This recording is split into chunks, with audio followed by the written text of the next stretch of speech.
Summer, 1985. Los Angeles. A city of dreams became a city of nightmares, and nobody saw it coming. As darkness fell each night across Southern California, something primal awakened in the hearts of millions: fear. Not the kind of fear you feel watching a horror movie, but the raw, visceral terror that comes from knowing a predator is hunting in your neighborhood and you might be next. Residents who once slept with windows open to catch the ocean breeze now triple-checked their locks before bed. Families who never owned guns stood in line at sporting goods stores, filling out paperwork with trembling hands. Hardware stores across Los Angeles County sold out of deadbolts within hours of opening. People slept with hammers under their pillows, baseball bats propped against nightstands, kitchen knives tucked between mattresses. Mothers checked on their children multiple times each night. Fathers patrolled their homes with flashlights, investigating every creak and shadow. The elderly, already vulnerable, became prisoners in their own homes, too terrified to answer the door even in daylight. Because a predator was hunting, and he was unlike anything law enforcement had ever encountered. He didn't care if you were rich or poor, living in a mansion in the hills or a modest bungalow in the valley. He didn't care if you were young or old, a child sleeping peacefully or a grandmother saying her evening prayers. He didn't care if you were male or female, alone or with family. He had no pattern, no preference, no type, no mercy.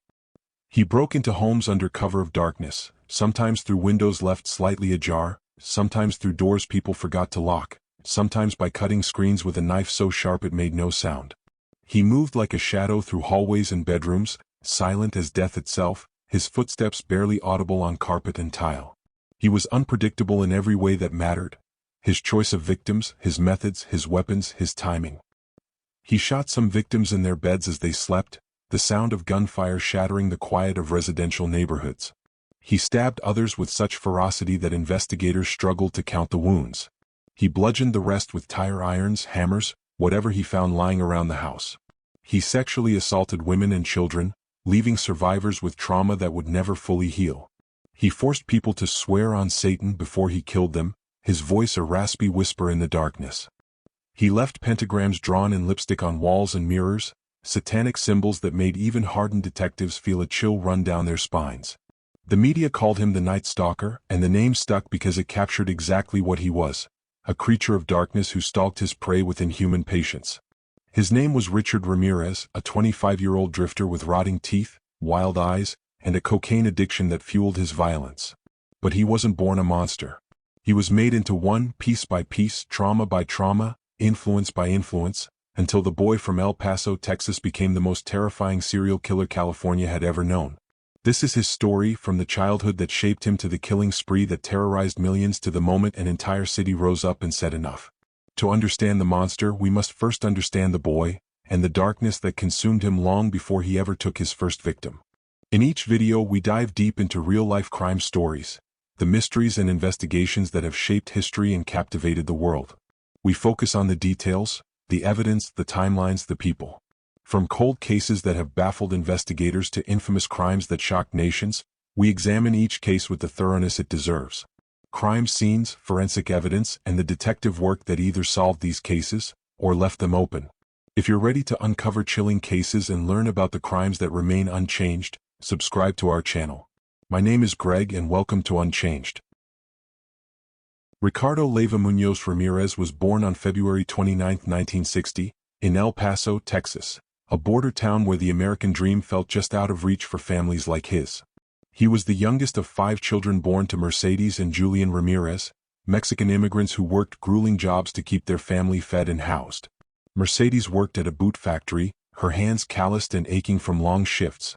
Julian had been a railway laborer in Mexico, but in America, he struggled to find steady work, and the frustration ate away at him like acid. The Ramirez household was not a place of warmth or safety. It was a place where violence simmered just beneath the surface, ready to explode at any moment. Julian was a violent alcoholic whose rages were legendary in the neighborhood. He would come home drunk and unleash his fury on anyone within reach, his fists flying, his voice booming through the thin walls of their modest home. The children learned to make themselves invisible, to read the signs of an impending storm and hide before it broke. But Richard, the youngest, seemed to absorb the violence differently than his siblings. Where they cowered, he watched. Where they fled, he stayed. Something in him was drawn to the darkness, even as a small child. And then came the head injuries. Before Richard turned 6 years old, he suffered multiple traumatic blows to his skull that would alter the trajectory of his life. At age 5, a swing struck him in the head with such force that he was knocked unconscious. His small body crumpled in the dirt while other children screamed for help. The injury triggered epileptic seizures that would plague him throughout his childhood, his body convulsing without warning, foam gathering at the corners of his mouth while his eyes rolled back in his head. His parents couldn't afford proper medical care, so the seizures went largely untreated. Teachers noticed something was wrong with Richard. He was withdrawn, sullen, prone to violent outbursts that seemed to come from nowhere. He struggled in school not because he lacked intelligence, but because something inside him was broken in a way that made normal childhood development impossible. But it was his cousin Miguel, Mike Ramirez, who would become the true architect of Richard's descent into pure evil. When 12-year-old Richard met Mike, recently returned from the Vietnam War, he found someone he could idolize, someone who seemed powerful and fearless in a way his own father never had. Mike was a decorated Green Beret, a man who had seen combat and survived, and young Richard hung on his every word like gospel. Mike took a special interest in his young cousin, and what he shared with that impressionable boy would plant seeds of darkness that would eventually consume Richard entirely. Mike regaled Richard with graphic, detailed stories of war crimes he had committed in the jungles of Vietnam. He described raping Vietnamese women in explicit detail, his voice casual, almost proud. He showed Richard Polaroid photographs he had kept as trophies, images of women he had tortured, raped, and murdered, their faces frozen in expressions of terror and agony. Richard didn't look away. He didn't feel disgust or horror. He felt fascination. Mike taught Richard military tactics with the patience of a mentor training his protege. He showed him how to move silently through terrain, how to approach a target without being detected, how to kill quickly and efficiently with a knife, how to break into buildings without leaving evidence. He taught him that violence was power, that taking what you wanted was strength, that mercy was weakness. Richard absorbed every lesson like a sponge, his young mind reshaping itself around these twisted principles. And then came May 4, 1975, the day that would seal Richard's fate. 15-year-old Richard was visiting Mike's house when an argument erupted between Mike and his wife, Jessie. The argument escalated quickly, voices rising, and then suddenly Mike pulled out a revolver. Richard watched, frozen, as his cousin aimed the gun at Jessie's face and pulled the trigger. The sound was deafening in the small room. Jessie's head snapped back, blood spraying across the wall behind her, and she crumpled to the floor, dead before her body finished falling. Richard stood there, staring at the scene, at the blood pooling beneath Jessie's head, at the way her eyes stared at nothing. Mike was arrested and charged with murder, but he was found not guilty by reason of insanity, his PTSD from Vietnam accepted as an explanation for his violence. He was institutionalized rather than imprisoned. And Richard's father, in a decision that defies comprehension, took his 15-year-old son to Mike's house to clean up the blood. Richard got down on his hands and knees and scrubbed his cousin's wife's blood from the floor, the metallic smell filling his nostrils, the dark stains resistant to soap and water. Years later, Richard would describe that moment as transformative. He said smelling the dried blood gave him some kind of mystical experience, that it produced a tingly feeling that he couldn't quite explain but desperately wanted to feel again. The monster wasn't just born in that moment. It was awakened and it was hungry. Richard Ramirez dropped out of Jefferson High School in the 9th grade. There was nothing left for him in El Paso, nothing but the ghost of his cousin Mike and the memories of blood on floorboards. At 22 years old, he drifted west to California, drawn by the promise of anonymity in a place where nobody knew his name or his history. He bounced between San Francisco and Los Angeles, living nowhere and everywhere, sleeping in cheap motels when he had money, in stolen cars when he didn't, sometimes in the basement of the Tenderloin District Hotel that catered to society's forgotten. He developed a severe cocaine addiction that consumed whatever money he could steal or scrounge. The drug fueled his paranoia, kept him awake for days at a time, and stripped away whatever thin veneer of humanity he might have still possessed. He supported his habit through burglary, breaking into homes and businesses with the skills Mike had taught him years before. He was good at it, moving through spaces like smoke, taking what he wanted and disappearing before anyone knew he'd been there. But burglary wasn't enough anymore. The tingly feeling he'd experienced at Mike's house, the one that came from violence and blood, was calling to him, growing louder with each passing day. April 10, 1984. The Tenderloin District of San Francisco. 9-year-old May Leung lived with her family in a modest apartment building, the kind of place where families struggled to make ends meet but looked out for one another. May was a bright child, full of life and promise, the kind of little girl who smiled at strangers and helped her mother with chores without being asked. On that spring day she went down to the basement of her apartment building, perhaps to retrieve something, perhaps just exploring the way children do. She never came back up. Her body was found in the basement, and what had been done to her was so horrific that even seasoned investigators struggled to maintain their composure.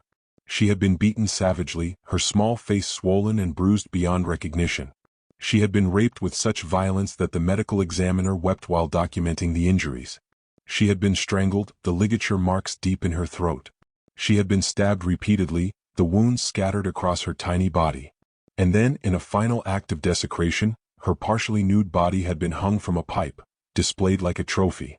The crime scene was a nightmare, evidence of a mind so twisted and depraved that it seemed barely human. But there were no witnesses, no clear suspects, no obvious leads. The case went cold, filed away with thousands of other unsolved murders, and Mei Liang became another tragic statistic. It wouldn't be until 2009, 25 years later, that DNA evidence would finally connect Richard Ramirez to her murder, proving that his reign of terror had begun even earlier than anyone had realized. June 28, 1984. Glassell Park, Los Angeles.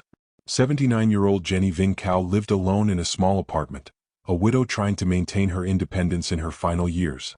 She was a fixture in the neighborhood, a kind woman who fed stray cats and chatted with neighbors about the weather and their grandchildren. That night, she went to bed as usual, perhaps reading for a while before turning off the lamp, perhaps saying a prayer before closing her eyes. She had no idea that Richard Ramirez had been watching her building, studying the patterns of residents, looking for an easy target. He climbed through her window sometime after midnight, moving silently through her apartment until he reached her bedroom. What happened next was butchery. Jenny was stabbed repeatedly, the knife plunging into her frail body again and again with such force that the blade struck bone. But stabbing her wasn't enough for Ramirez. He slashed her throat with such violence that she was nearly decapitated, her head hanging by threads of tissue and spine. Blood soaked her bed, her nightgown, the floor around her. When her son found her the next morning, he collapsed, unable to process the horror of what he was seeing. Investigators found Ramirez's fingerprint on the window screen, a crucial piece of evidence that would eventually help identify him, but at the time his prints weren't in any database that could connect him to a name. The murder was brutal and senseless, and it sent ripples of fear through the community, but it was treated as an isolated incident, a random act of violence in a city that saw plenty of them. And then for 9 months Richard Ramirez went quiet. He didn't stop being violent, didn't stop breaking into homes, didn't stop feeding his addictions, but he didn't kill. Perhaps he was savoring what he'd done, replaying the murders in his mind while he got high in darkened rooms. Perhaps he was refining his techniques, learning from mistakes, planning his next moves. Perhaps the cocaine and the violence were rewiring his brain in ways that required time to fully manifest. Whatever the reason, the silence was temporary, and when he resumed his killing in March 1985, he did so with a ferocity and frequency that would terrorize an entire region. March 17, 1985. Rosemead, California. 22-year-old Maria Hernandez pulled into her garage after a long day, exhausted and thinking about dinner and maybe watching some television before bed. As she stepped out of her car, a figure emerged from the shadows. Richard Ramirez pointed a .22 caliber handgun at her face and pulled the trigger. The bullet struck the keys she had instinctively raised to protect herself, deflecting just enough that it hit her hand instead of her skull. She screamed and fell, and Ramirez, perhaps startled by the noise or the fact that she was still alive, ran past her into the house. Inside he found Maria's roommate, 34-year-old Dale Okazaki, and shot her in the forehead, killing her instantly. Maria survived by playing dead in the garage until she heard Ramirez leave, then ran for help, her hand bleeding, her mind struggling to comprehend what had just happened. Less than an hour later, still riding the high of violence and adrenaline, Ramirez spotted 30-year-old Salerno Yu pulling into her own garage in Monterey Park. He dragged her from her car and shot her repeatedly, leaving her dying on the pavement while he disappeared into the night. She died before the ambulance arrived, another victim of a predator who was just getting started. March 27, 1985. Whittier, California. Vincent Zazera, 64, and his wife Maxine, 44, were asleep in their home when Ramirez broke in through an unlocked window. He shot Vincent in the head while he slept, the bullet killing him instantly. Maxine woke to the sound of gunfire and tried to fight back, but Ramirez overpowered her. What he did to Maxine went beyond murder into the realm of sadistic torture. He stabbed her repeatedly, then mutilated her body in ways that suggested a mind completely untethered from humanity. He gouged out her eyes and took them with him, a trophy of his depravity. He ransacked the house, taking valuables, and left behind a scene so horrific that the first officers on scene had to step outside to compose themselves. The Zazera murders marked an escalation, a sign that Ramirez wasn't just killing for practical reasons or even for sexual gratification. He was killing because he enjoyed it, because the violence itself was the point, because something in him craved the suffering of others. May 14, 1985. Monterey Park. William Doy, 66, and his invalid wife Lillian, 56, were at home when Ramirez broke in. William heard the intruder and confronted him, trying to protect his wife who was bedridden and helpless. Ramirez shot William in the face, and as William lay dying on the floor, Ramirez went to the bedroom where Lillian lay terrified and unable to move. He beat her savagely, then ransacked the house while she lay there listening to her husband's final gasps. William died from his injuries, but Lillian survived, though she would never fully recover from the physical and psychological trauma. She gave investigators a description of her attacker, but it was vague and without a name or clear photograph, it did little to help the investigation. May 29, 1985. Burbank. 83-year-old Mabel Bell and her invalid sister Florence Lang, 81, were asleep when Ramirez broke into their home. He beat both women with a hammer, the blows raining down on their elderly skulls with sickening force. He drew pentagrams on Mabel's thigh and on the bedroom wall, satanic symbols that added a ritualistic element to the violence. Florence survived the attack but was left with severe injuries and trauma. Mabel lingered in a coma for several weeks before dying from her injuries, her final days spent in darkness and pain, never regaining consciousness. May 30, 1985. Just one day later in Burbank again. Ruth Wilson, 41, was asleep in her home when she woke to find Ramirez standing over her bed, pointing a gun at her face. He forced her to perform oral sex on him, then raped her, all while her 12-year-old son slept in the next room. He ransacked the house, taking valuables, and before he left, he forced Ruth to swear on Satan that she wouldn't call the police. She waited until she was certain he was gone, then called 911, her voice shaking so badly the dispatcher could barely understand her. Her son had slept through the entire ordeal, a small mercy in a night of horror. July 2, 1985. Arcadia. Mary Louise Cannon, 75, was found dead in her home, beaten with such force that her skull was fractured in multiple places. Her throat had been slashed. The house had been ransacked, drawers pulled out, belongings scattered, but it was clear that theft was secondary to violence. Ramirez had spent time with her body after death, arranging it in ways that suggested sexual gratification from the act of killing itself. July 5, 1985. Sierra Madre. 16-year-old Whitney Bennett was asleep in her bedroom when Ramirez broke in through a window. He beat her with a tire iron, the metal striking her head again and again, fracturing her skull. He left her for dead, but miraculously Whitney survived. She would spend months in the hospital recovering from her injuries, undergoing multiple surgeries, learning to walk and talk again. She would eventually testify against Ramirez, her courage in the face of unimaginable trauma helping to ensure his conviction. July 7, 1985. Monterey Park. Joyce Lucille Nelson, 61, was beaten to death in her home. Ramirez used his fists and feet, stomping on her until her ribs cracked and her internal organs ruptured. She was found by a neighbor who had come to check on her after she didn't answer her phone. The scene suggested a frenzy of violence, as if Ramirez had lost control completely, giving in to a rage that had no rational source. July 20, 1985. Glendale. Maxon and Lela Needing, both in their 60s, were shot in their bed while they slept. Ramirez then mutilated their bodies, particularly Lela's, in ways that echoed what he had done to Maxine Zazera. He left pentagrams drawn in lipstick on the walls, his signature calling card that was becoming increasingly familiar to investigators. August 6, 1985. Northridge. Christopher Peterson, 38, and his wife Virginia, 27, were asleep when Ramirez broke in and shot Christopher in the head. Virginia woke to her husband's blood spraying across her face and the sight of Ramirez standing over them. He shot her in the face, but incredibly she survived. She played dead while Ramirez ransacked the house, barely breathing, praying he wouldn't check to see if she was really gone. When she heard him leave, she crawled to a neighbor's house for help, her face shattered but her will to live stronger than the bullet that had tried to take it. August 8, 1985. Diamond Bar. Sakina Abawath, 29, and her husband Elias, 35, were asleep with their 3-year-old son when Ramirez broke in. He shot Elias in the head, killing him, then dragged Sakina to another room where he raped her repeatedly while forcing her to swear on Satan.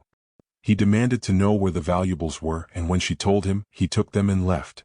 Their son slept through the entire attack, waking the next morning to find his mother traumatized and his father dead. Sakina would later testify that Ramirez's eyes were what terrified her most, that they seemed empty of anything human, like looking into the eyes of a shark. By August 1985, Southern California was in a state of panic unlike anything in recent memory. The media coverage was relentless, with every news broadcast leading with updates on the Night Stalker case. Newspapers ran front-page stories daily, detailing each new attack, each new victim, each new failure of law enforcement to stop the killing. Hardware stores across Los Angeles, Orange, and San Bernardino counties sold out of locks, deadbolts, window bars, and security systems. Gun stores saw a massive spike in sales, with people who had never owned firearms suddenly standing in line to buy handguns and shotguns. Locksmiths were booked solid for weeks, working overtime to install additional security for terrified residents. The panic was amplified by the randomness of Ramirez's attacks. Serial killers typically have a type, a pattern that allows investigators to predict potential targets and warn specific demographics. But Ramirez had no type. He killed elderly couples and young women. He attacked in wealthy neighborhoods and working-class areas. He struck in different cities across multiple counties. He used different weapons and different methods.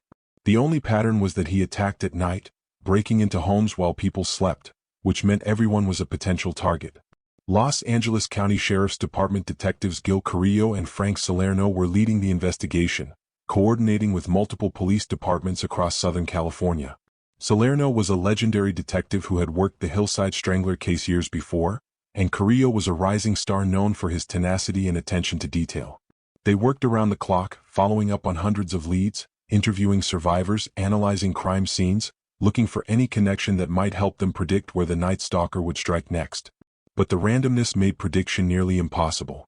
They knew they were looking for a single perpetrator because of the similarities in method and the physical descriptions from survivors, but without a name or a clear photograph, they were chasing a ghost. The breakthrough came from forensic evidence, specifically fingerprints. Crime scene investigators had lifted a clear fingerprint from a stolen car that Ramirez had used during one of his attacks. They ran it through every database available and finally got a hit. The print belonged to Richard Ramirez, a 25-year-old drifter with a criminal record for auto theft and drug possession. Suddenly the ghost had a name and a face. On August 24, 1985, Ramirez committed what would be his final known murder. He broke into the Mission Viejo home of Bill Carnes, 29, and his fiancée Inez Erickson, 27. He shot Bill in the head 3 times, then raped Inez repeatedly, forcing her to say, "I love Satan," while he assaulted her. He ransacked the house, taking valuables, and before he left, he forced Inez to tell him she loved him. She did, saying whatever she needed to say to survive. Bill survived the shooting but was left with permanent brain damage, his life and career destroyed by the bullets that had torn through his skull. Inez survived physically but would carry the psychological scars forever. But this attack would prove to be Ramirez's undoing, because Inez was able to provide investigators with a detailed description of the car Ramirez had been driving, including a partial license plate number. The car was found abandoned, and inside it, investigators found more fingerprints that matched Richard Ramirez. On August 30, 1985, 6 days after the Carnes-Erickson attack, the Los Angeles Police Department and the Los Angeles County Sheriff's Department made the decision to release Richard Ramirez's name and photograph to the public. It was a calculated risk. On one hand, it would alert Ramirez that he had been identified, potentially causing him to flee or go into hiding. On the other hand, it would make it nearly impossible for him to move freely, and it might generate tips from the public that could lead to his capture. They held a press conference and distributed Ramirez's mugshot from a previous arrest, a photograph that showed a thin man with wild dark hair, sunken cheeks, and eyes that seemed to stare through the camera. The photograph was plastered across every television screen in Southern California, printed on the front page of every newspaper, posted in store windows and on telephone poles. Within hours, Richard Ramirez's face was the most recognizable in California. August 31, 1985. Richard Ramirez had been in Arizona, unaware that his face was everywhere in California. He had gone to visit his brother, perhaps sensing that his time was running out, perhaps just following the aimless wandering that had characterized his life. He took a Greyhound bus back to Los Angeles, sleeping during the journey, still oblivious to the fact that he was now the most wanted man in the state. When the bus pulled into the station in downtown Los Angeles, Ramirez got off and began walking through the streets, looking for a car to steal or a place to get high. He walked into a convenience store to buy a Coke, and as he approached the counter, he noticed the clerk staring at him strangely. Then he saw why. His face was on the front page of every newspaper in the rack, the headline screaming, "Night Stalker Identified." Ramirez's eyes widened and he ran from the store, his heart pounding, his mind racing. He ran through the streets of downtown Los Angeles, then caught a bus heading east, trying to put distance between himself and the store, trying to think of a plan. He got off the bus in East Los Angeles, a predominantly Hispanic neighborhood where he thought he might blend in, where he thought he might find help or at least anonymity. He was wrong. As he walked through the residential streets, people began to recognize him. A woman watering her lawn saw him and gasped, dropping her hose and running inside to call the police. A man working on his car looked up and froze, recognizing the face from the television news that morning. Ramirez could feel the eyes on him, could sense the recognition spreading through the neighborhood like wildfire. He needed to get out, needed a car, needed to escape before the police arrived. He spotted a 1966 Mustang in a driveway with the keys in the ignition, a gift from fate, and he ran toward it. But the owner, Faustino Pinion, was working underneath the car and saw Ramirez's feet approaching. Pinion rolled out from under the car and saw Ramirez trying to start the engine. He grabbed Ramirez and pulled him from the car, yelling for help.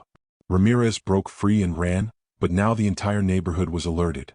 He tried to carjack another vehicle, a 1968 Ford, but the owner, Angelina de la Torre, was in the driver's seat and fought back, screaming at the top of her lungs. Her husband, Manuel, came running from the house with a metal rod, and other neighbors were converging from all directions. Ramirez ran again, his lungs burning, his cocaine-fueled paranoia reaching a fever pitch. He tried to break into a house to hide, but the residents saw him and locked the doors, screaming for help. He was surrounded now, trapped in a neighborhood that had decided collectively that they would not let this monster escape. Manuel de la Torre caught up to him first, swinging the metal rod and striking Ramirez across the back and shoulders. Ramirez fell and then others joined in. Jose Burgoyne hit him with a fence post. Jamie Burgoyne struck him with his fists. More neighbors piled on, their anger and fear and relief all channeled into the beating they were administering to the man who had terrorized their city for months. Ramirez tried to fight back, but he was outnumbered and outmatched. The mob held him down, pinning him to the ground, hitting him again and again until finally, the sound of police sirens cut through the chaos. Deputy Andres Ramirez, no relation to Richard, was the first officer on scene. He pushed through the crowd and saw Richard Ramirez on the ground, bloodied and beaten, barely conscious. The crowd was still angry, still wanting to hurt him, and Deputy Ramirez had to physically shield the suspect while calling for backup. More police arrived within minutes, and Richard Ramirez was handcuffed and placed in the back of a patrol car. As the car pulled away, the crowd cheered, a sound of relief and triumph and justice that echoed through the streets of East Los Angeles.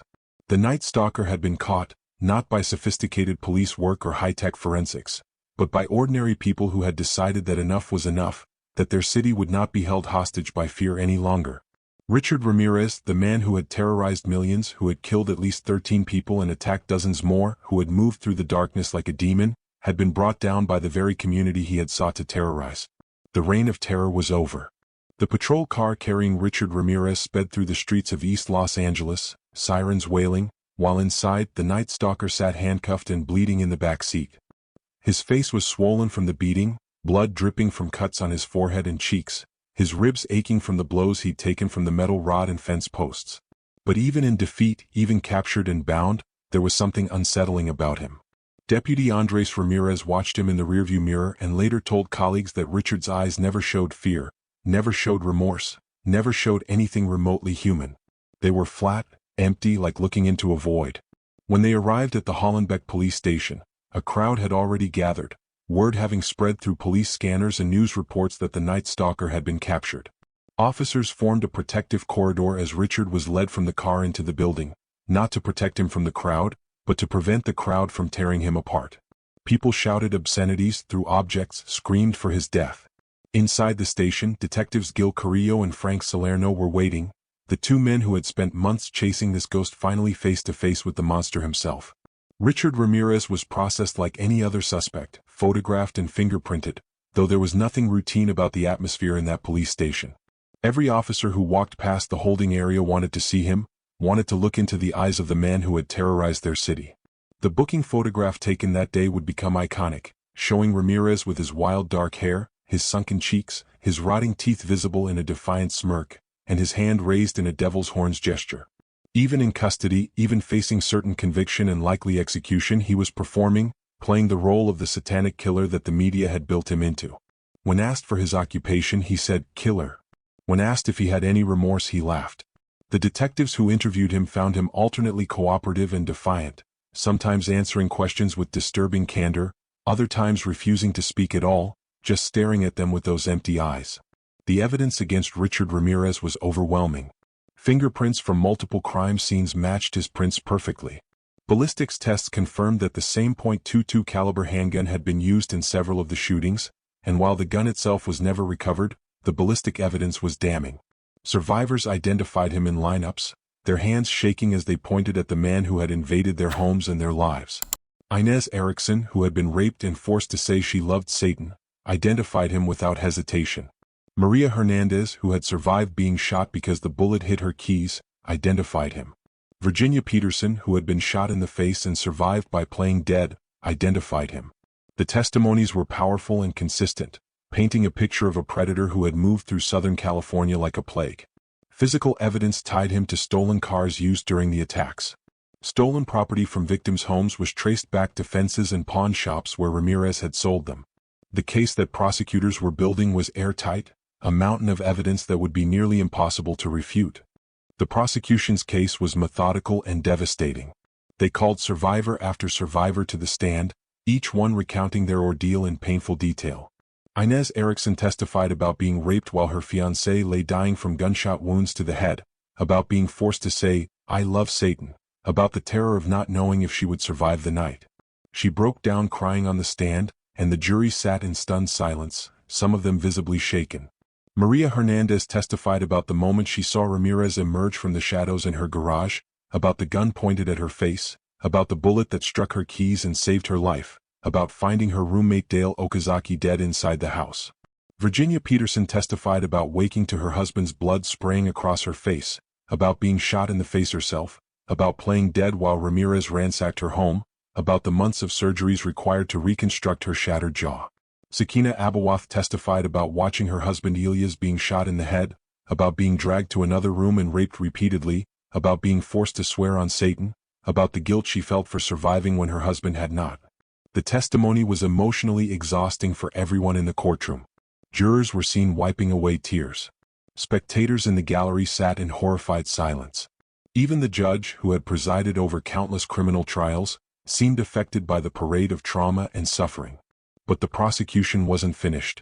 They called forensic experts who explained how fingerprints from multiple crime scenes matched Richard Ramirez's prints with absolute certainty. They called ballistics experts who testified that the same gun had been used in multiple shootings, and that the bullets recovered from victims and crime scenes all came from a .22 caliber handgun consistent with the weapon survivors had described. They called medical examiners who described the injuries suffered by victims, the brutality of the attacks, the suffering that had been inflicted. They presented photographs of crime scenes, images so disturbing that the judge warned the jury before they were shown, images of blood-soaked bedrooms and mutilated bodies and satanic symbols drawn on walls. The defense tried to poke holes in the prosecution's case, but their efforts were largely unsuccessful. They challenged the reliability of eyewitness identifications, pointing out that many of the attacks had occurred in darkness, that witnesses had been traumatized and terrified, that memory can be unreliable under such circumstances. But the identifications were consistent, and multiple witnesses had picked Ramirez out of lineups without hesitation. The defense suggested that some of the crimes might have been committed by copycat killers, that the media coverage of the Night Stalker case might have inspired others to commit similar crimes and that those crimes were being wrongly attributed to Ramirez. But the forensic evidence, particularly the fingerprints and ballistics, tied Ramirez directly to the crime scenes in ways that couldn't be explained by coincidence or copycat behavior. The defense tried to suppress some of the physical evidence, arguing that it had been improperly collected or handled, but the judge ruled that the evidence was admissible. Throughout the trial, Richard Ramirez remained defiant and theatrical. He would stare at witnesses as they testified, sometimes smiling, sometimes making faces, clearly trying to intimidate them. He would whisper to his attorneys, sometimes laughing at inappropriate moments, showing no remorse or empathy for the suffering being described. He drew pentagrams on legal pads during testimony. He wore AC/DC t-shirts to court, a reference to the band whose song Night Prowler he had allegedly listened to before some of his attacks. He seemed to be enjoying the attention, reveling in his notoriety, playing up his image as a satanic killer. The media ate it up, with newspapers running headlines about the devil worshipper, and television news programs analyzing his every gesture and expression. Some people, incredibly, became fans of Ramirez during the trial. He received fan mail from women who were attracted to his notoriety, who saw him as a misunderstood rebel or a dark romantic figure. Some of these women attended the trial regularly, sitting in the gallery and trying to make eye contact with him, writing him letters professing their love and admiration. The trial was also marked by bizarre and tragic incidents that seemed to underscore the darkness surrounding the case. On August 3, 1988, just 2 weeks into the trial, one of the jurors, a woman named Phyllis Singletary, was found dead in her apartment. She had been shot in the head, and initially, there were fears that she had been murdered, perhaps by someone connected to Ramirez or by a supporter trying to disrupt the trial. The investigation revealed that her death was not related to the trial at all, but was the result of a domestic dispute with her boyfriend, but the timing was eerie and unsettling. She was replaced by an alternate juror, and the trial continued. Then, on September 7, 1989, as the trial was nearing its conclusion, one of Ramirez's attorneys, public defender Arturo Hernandez, was found dead in his home. He had been shot in the chest, and again, there were immediate fears of foul play connected to the trial. But the investigation determined that Hernandez had been murdered during a botched robbery, unrelated to the Ramirez case. Still, the coincidence was disturbing, and it added to the sense that the trial itself was cursed, that the darkness surrounding Richard Ramirez was somehow infecting everything it touched. The prosecution rested their case after presenting testimony from over 100 witnesses and introducing more than 1,000 pieces of evidence. The defense's case was brief, consisting mainly of character witnesses who testified that Ramirez had been a troubled child, that he had suffered head injuries and epilepsy, that he had been exposed to violence and trauma at a young age.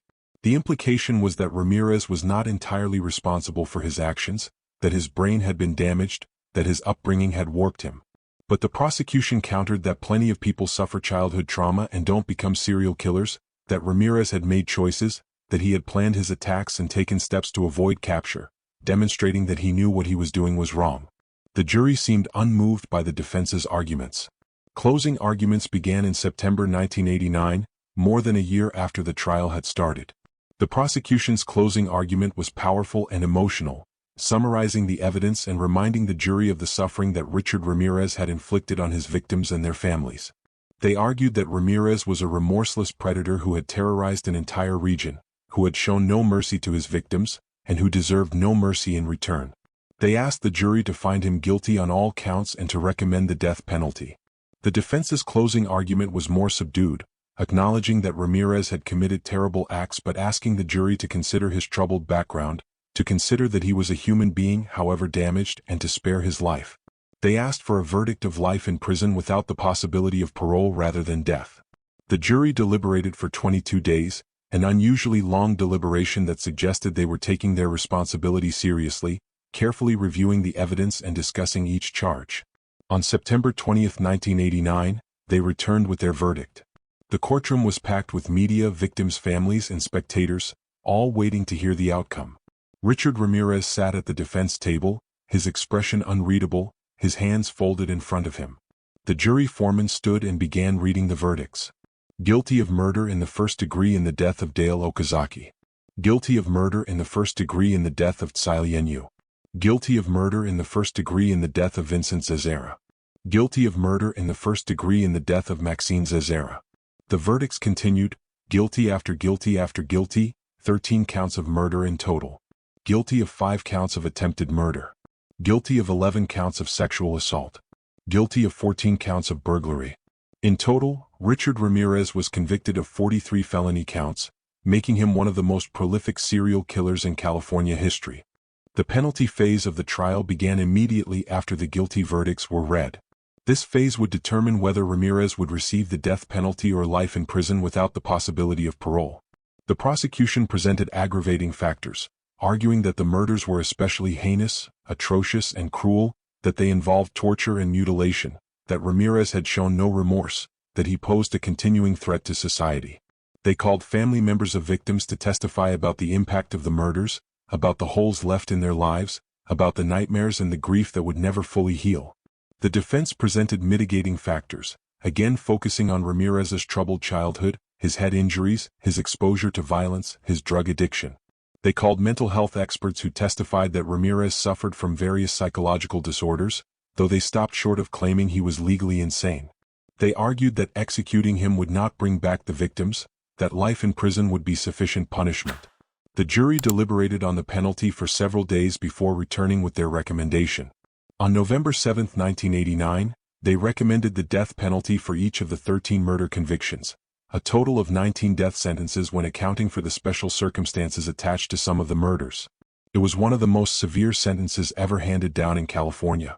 The formal sentencing hearing was scheduled for November 7, 1989, and it would give Richard Ramirez an opportunity to address the court, to show remorse, to ask for mercy, to say something, anything, that might humanize him in the eyes of those watching. Instead, he used the opportunity to cement his image as an unrepentant monster. When given the chance to speak, Richard Ramirez stood and addressed the courtroom, his voice steady and clear. "You don't understand me," he said. "You are not expected to. You are not capable of it. I am beyond your experience. I am beyond good and evil. Legions of the night, night breed, repeat not the errors of the night prowler and show no mercy. I will be avenged. Lucifer dwells in us all. That's it." The courtroom sat in stunned silence. There was no apology, no expression of remorse, no acknowledgement of the suffering he had caused. Instead, there was defiance, arrogance, and a chilling embrace of evil. Judge Michael Tynan, who had presided over the entire trial with patience and professionalism, responded with barely concealed disgust. He formally sentenced Ramirez to death and recommended that he be executed in California's gas chamber, the method of execution in use at the time. "Mr. Ramirez," the judge said, "I hope that you burn in hell for what you have done." Richard Ramirez was transported to San Quentin State Prison, California's only facility that houses male inmates on death row. He was placed in the East Block, a section of the prison reserved for condemned inmates, where he would spend 23 hours a day in a small cell, allowed out only for showers and brief periods of exercise. Death row at San Quentin is a grim place, a warehouse for men waiting to die, and Ramirez would spend the next 24 years there, his appeals slowly working their way through the courts. California's death penalty system is notoriously slow, with inmates often spending decades on death row due to the lengthy appeals process. Ramirez's case was no exception. His attorneys filed appeal after appeal, challenging various aspects of the trial, arguing that he had not received a fair trial due to the media coverage, that some evidence should have been suppressed, that the jury instructions were flawed. Each appeal was denied, but the process took years and Ramirez remained alive, living in a cell while his victims' families waited for justice to finally be served. During his time on death row, Richard Ramirez continued to receive fan mail from women who were inexplicably attracted to him. One of these women, Doreen Leoie, a magazine editor, began corresponding with him in 1985, shortly after his arrest. She visited him regularly and over the years they developed a relationship. In 1996, 11 years after his capture, Doreen Leoie married Richard Ramirez in a ceremony at San Quentin. She wore a white wedding dress and he wore his prison jumpsuit, and they exchanged vows in a small room with a handful of witnesses.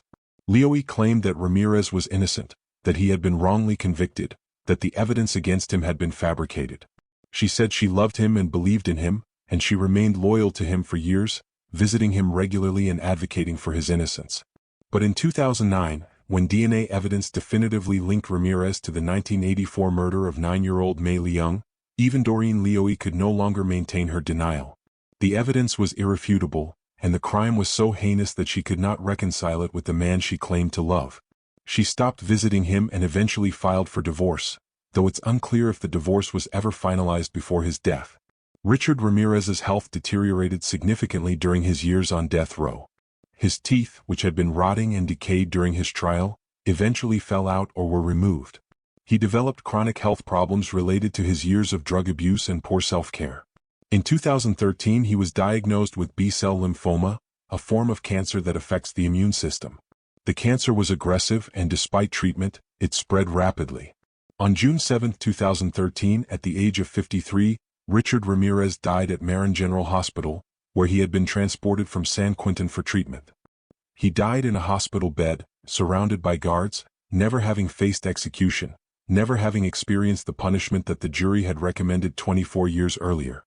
His death was anticlimactic, a quiet end for a man whose life had been defined by violence and terror. The news of Richard Ramirez's death was met with mixed reactions. Some of his victims' families expressed relief that he was finally gone, that they could stop worrying about the possibility of his appeals succeeding, that they could finally close that chapter of their lives. Others expressed frustration that he had died of natural causes rather than being executed, that he had been allowed to live for decades while their loved ones had been denied that opportunity. Some expressed anger that taxpayers had spent millions of dollars housing and feeding him for 24 years, providing him with medical care and legal representation, while his victims had received nothing. The debate over the death penalty, which had been ongoing in California for decades, was reignited by his death, with opponents pointing out that he had died before being executed anyway, making the death sentence meaningless, and proponents arguing that the appeals process needed to be streamlined so that justice could be served more quickly. Richard Ramirez was cremated, and his ashes were reportedly given to his family, though the details of what happened to them have never been made public. There is no grave marker, no memorial, nothing to indicate where his remains ended up. In death, as in life, he remains a figure of darkness and mystery, a name that still evokes fear and revulsion decades after his crimes. The Night Stalker case changed California in profound ways. It led to increased awareness of home security, with millions of people installing better locks, alarm systems, and security cameras. It changed the way law enforcement agencies cooperated across jurisdictions, with the Night Stalker Task Force serving as a model for future multi-agency investigations. It changed the way the media covered serial killers, with the intense coverage of Ramirez's trial setting a template that would be followed in countless cases to come. And it left scars on the survivors and the families of victims, scars that would never fully heal, reminders of the summer when a monster walked among them and the city of angels became a city of fear. The death of Richard Ramirez in 2013 did not bring closure, not really.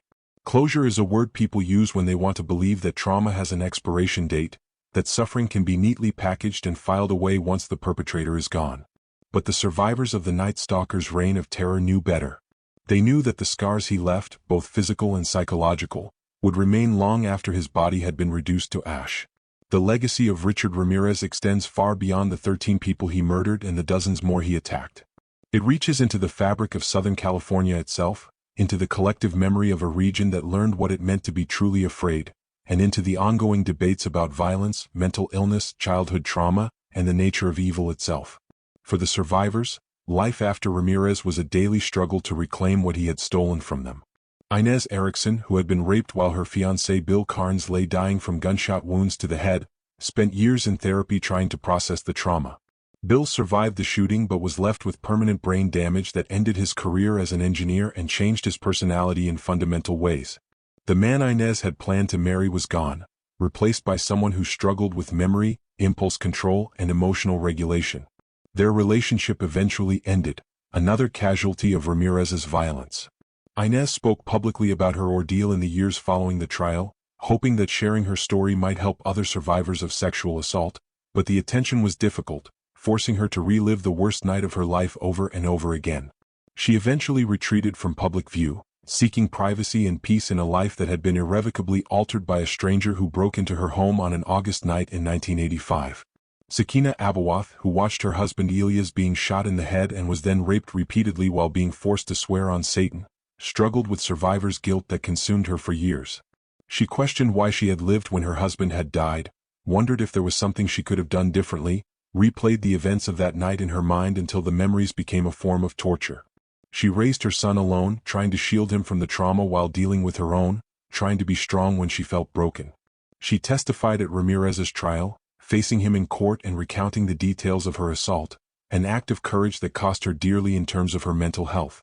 In interviews years later, she said that she had forgiven Ramirez, not for his sake but for her own, because carrying the hatred and anger was destroying her from the inside.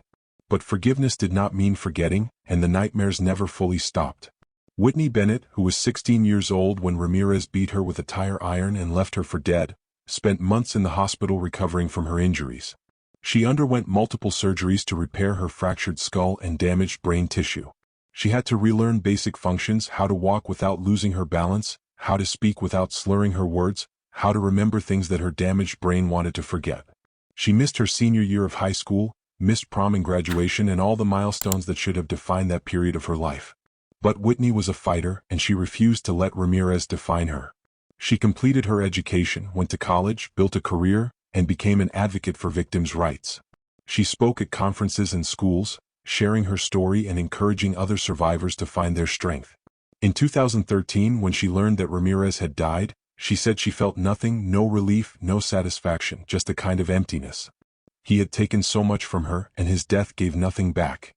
Maria Hernandez, who survived being shot because the bullet struck her keys, struggled with post-traumatic stress disorder that manifested in panic attacks and hypervigilance.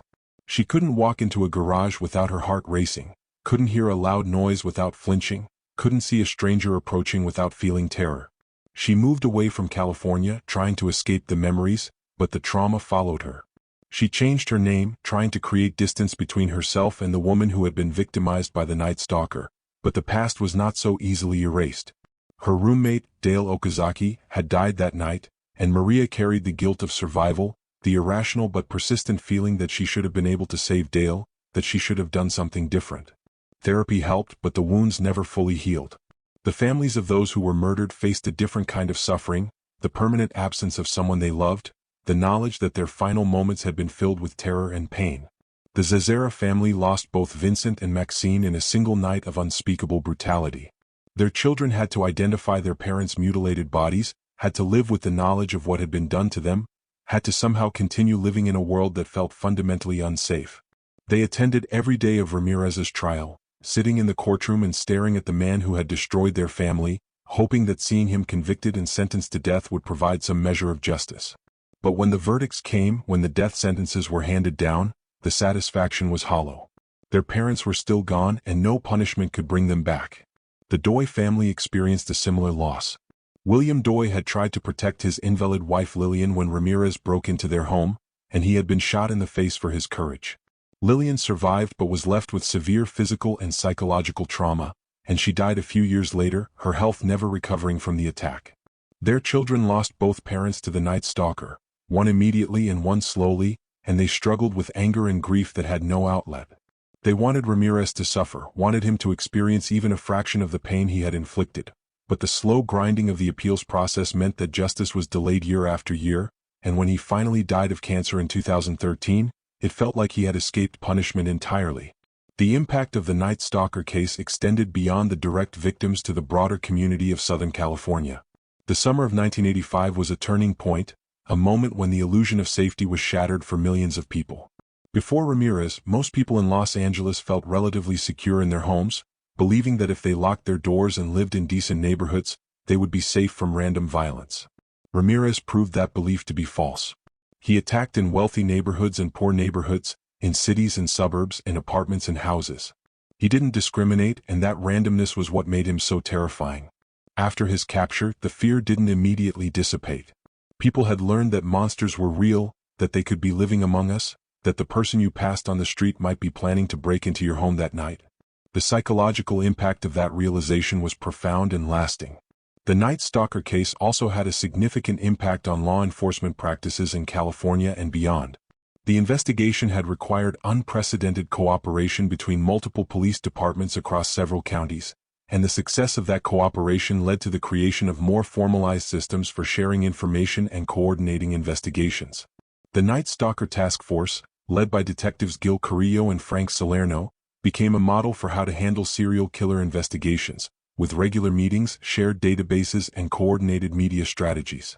The use of forensic evidence, particularly fingerprints and ballistics, was crucial to identifying and convicting Ramirez, and the case highlighted the importance of maintaining comprehensive criminal databases and investing in forensic technology. In the years following the case, California and other states expanded their fingerprint databases and improved their systems for tracking and analyzing forensic evidence. The media coverage of the Night Stalker case was intense and relentless, and it set a template for how serial killer cases would be covered in the future. The decision to release Ramirez's name and photograph to the public before he was captured was controversial at the time, with some law enforcement officials arguing that it would cause him to flee or go into hiding. But the strategy worked, leading directly to his capture by an alert community, and it demonstrated the power of media in mobilizing the public to assist in criminal investigations. However, the coverage also had negative aspects. The sensationalism, the focus on Ramirez's satanic imagery and theatrical courtroom behavior, the breathless reporting of every detail of the crimes, all contributed to a kind of celebrity status for Ramirez that he clearly enjoyed. The media made him famous, and that fame attracted admirers and imitators, people who were drawn to his notoriety and saw him as some kind of dark anti-hero. The phenomenon of serial killer fandom, which had existed before Ramirez but became more visible during and after his trial, is one of the more disturbing aspects of his legacy. Women wrote him love letters, visited him in prison, and in the case of Doreen Leoie, even married him. These women claimed to see something in Ramirez that others didn't, some misunderstood quality or hidden depth, but their attraction seemed to be based primarily on his notoriety and the dark mystique that surrounded him. Psychologists have studied this phenomenon, often called hybristophilia, the attraction to people who have committed serious crimes, and have offered various explanations. Some suggest that these women are drawn to the idea of saving or fixing a damaged person, that they believe their love can redeem someone who has done terrible things. Others suggest that the attraction is based on a desire for attention and notoriety by association, that being connected to a famous criminal provides a kind of reflected celebrity. Still others suggest that there is an element of danger and transgression that some people find exciting, that the taboo nature of the attraction is part of its appeal. Whatever the explanation, the existence of serial killer fans is troubling, and the Night Stalker case brought this phenomenon into the mainstream consciousness in a way that previous cases had not. The Night Stalker case also reignited debates about the death penalty in California and across the United States. Ramirez was sentenced to death in 1989, but he died of natural causes in 2013, having spent 24 years on death row without being executed. His case became an example for both sides of the death penalty debate. Opponents of capital punishment pointed out that Ramirez died before being executed anyway, that the state had spent millions of dollars housing him and processing his appeals, and that the death penalty had ultimately been meaningless in his case. They argued that life in prison without the possibility of parole would have been a more efficient and equally just punishment. Proponents of the death penalty argued that the problem was not the death penalty itself but the lengthy appeals process that allowed condemned inmates to live for decades before their sentences were carried out. They called for reforms to streamline the appeals process and ensure that death sentences were carried out more quickly. The debate continues to this day, with California having imposed a moratorium on executions in 2019, effectively ending capital punishment in the state even though it remains on the books. The question of what made Richard Ramirez into a serial killer has been debated by criminologists, psychologists, and true crime enthusiasts for decades. Was he born evil, his brain wired in some fundamentally different way that made him incapable of empathy or remorse? Or was he made into a monster by his circumstances, by the head injuries and the epilepsy and the violent father and the toxic influence of his cousin Mike? The truth, as is often the case, is probably some combination of both nature and nurture. Ramirez clearly suffered significant childhood trauma, including multiple head injuries that could have caused brain damage affecting impulse control and emotional regulation. He was exposed to extreme violence at a young age, both from his father and from his cousin Mike, who essentially groomed him to see violence and sexual assault as normal and even admirable. He witnessed his cousin murder his wife and was then forced to clean up the blood, an experience that he later described as transformative in a positive way, suggesting that his psychological development was already severely distorted by that point. But millions of people suffer childhood trauma and don't become serial killers. Millions of people experience head injuries and don't rape and murder.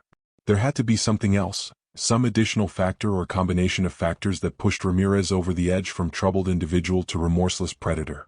Some researchers have suggested that his heavy cocaine use played a role, that the drug exacerbated existing psychological problems and removed whatever inhibitions he might have had. Cocaine can cause paranoia, aggression, and a reduced ability to feel empathy, and Ramirez was using the drug heavily during the period when he was committing his crimes. Others have pointed to his embrace of Satanism and his fascination with violence and death as evidence of a personality that was drawn to darkness and transgression, that found meaning and identity in being evil. Ramirez himself seemed to believe that he was fundamentally different from other people, that he existed beyond conventional morality, that he was some kind of dark prophet or avatar of evil. Whether that belief was a cause of his behavior or a rationalization for it is unclear. The Night Stalker case has been the subject of numerous books, documentaries, television shows, and podcasts, each attempting to understand Richard Ramirez and the crimes he committed. Philip Carlo's book, The Night Stalker, The Life and Crimes of Richard Ramirez, published in 1996, was one of the first comprehensive accounts of the case and included interviews with Ramirez himself. The book provided insight into Ramirez's thoughts and motivations, though it's unclear how much of what he said was true and how much was performance. In 2021, Netflix released a documentary series called Night Stalker, The Hunt for a Serial Killer, which focused on the investigation and featured interviews with detectives Carrillo and Frank Salerno, as well as survivors and family members of victims. The series was praised for its focus on the investigators and victims rather than glorifying Ramirez, though some critics argued that any media attention given to serial killers, regardless of the framing, contributes to their notoriety and potentially inspires copycat crimes. The debate over how to cover serial killer cases in the media is ongoing and complex. On one hand, there is legitimate public interest in understanding how these crimes happen, how they are investigated, and how they can be prevented. Documentaries and books about serial killers can serve educational purposes, helping people understand the warning signs of dangerous behavior and the importance of community vigilance. On the other hand, there is a risk that media coverage glorifies the killers, turns them into celebrities, and provides them with the attention and notoriety they crave. Some serial killers, including Ramirez, clearly enjoyed the media attention and used it to craft a public persona. The challenge for journalists and documentarians is to tell these stories in a way that respects the victims, provides useful information to the public, and doesn't inadvertently celebrate the perpetrators. The Night Stalker case also raised questions about the role of childhood trauma and mental illness in criminal behavior, and about society's responsibility to intervene when children are being abused or neglected. Richard Ramirez's childhood was marked by violence, trauma, and neglect, and there were numerous points at which intervention might have changed the trajectory of his life.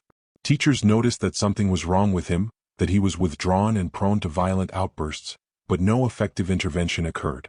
His epileptic seizures went largely untreated because his family couldn't afford proper medical care.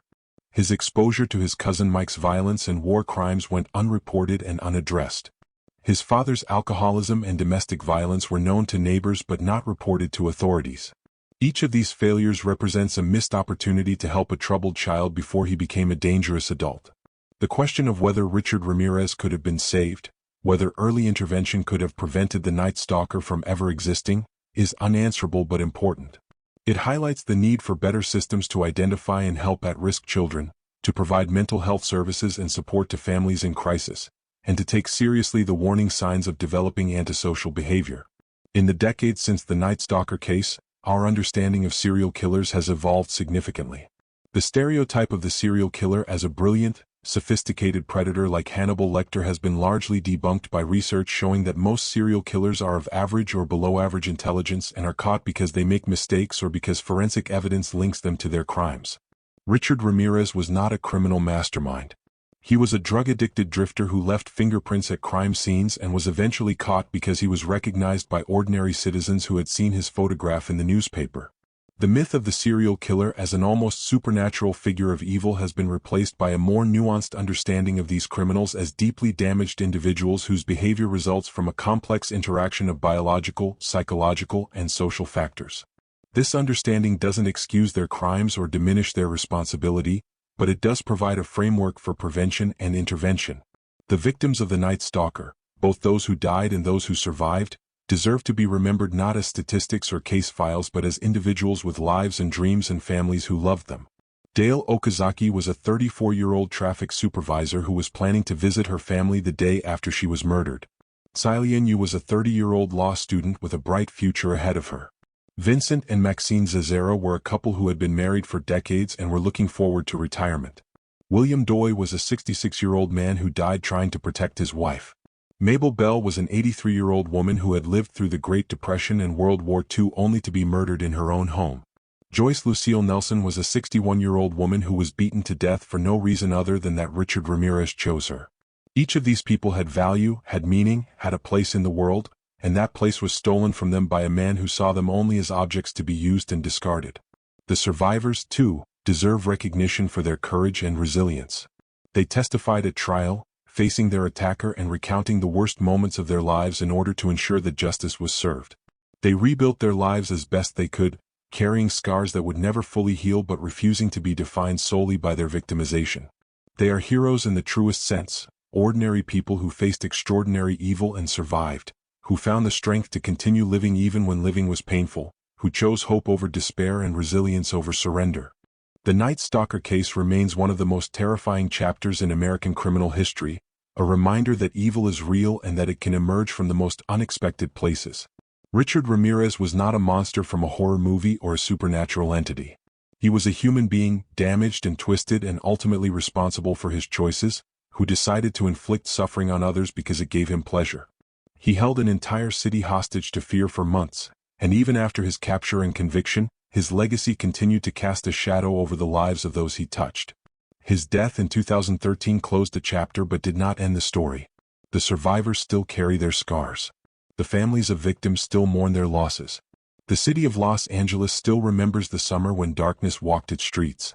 But there is also a legacy of resilience, of a community that came together to stop a predator, of ordinary citizens who refused to let fear paralyze them and who took action when action was needed. The people of East Los Angeles who chased down Richard Ramirez and held him until police arrived were not trained law enforcement officers. They were mechanics and homemakers and retirees who saw evil in their neighborhood and decided to stop it. Their courage, and the courage of the survivors who testified against Ramirez, and the dedication of the detectives who worked tirelessly to catch him, represent the best of humanity in the face of the worst. The Night Stalker case is a story of horror, but it is also a story of justice, of resilience, and of the refusal to let evil have the final word. Richard Ramirez believed he was beyond good and evil, that he existed in some realm where conventional morality didn't apply to him. He was wrong. He was a criminal, a murderer, a rapist, and a coward who preyed on the vulnerable and the sleeping. He was caught, convicted, and sentenced to death, and he died in a prison hospital, alone and unmourned except by a handful of deluded admirers. His victims, on the other hand, are remembered with love and grief by the people who knew them. His survivors are celebrated for their courage and strength. And the city he terrorized has moved on, scarred but not broken, forever changed but still standing. That is his legacy, not the dark mystique he tried to cultivate, not the satanic imagery he embraced, but the simple fact that evil was confronted and defeated, that justice was served, and that life continued despite his best efforts to destroy it. The Night Stalker is dead. His victims and their families live on, carrying their pain but also their memories of the people they loved. The survivors live on, carrying their scars but also their strength and resilience. And the city of Los Angeles lives on, a city of dreams that learned it could also be a city of nightmares, but chose to remain a city of hope. That is the true aftermath and legacy of Richard Ramirez, the Night Stalker. Not the darkness he brought, but the light that refused to be extinguished.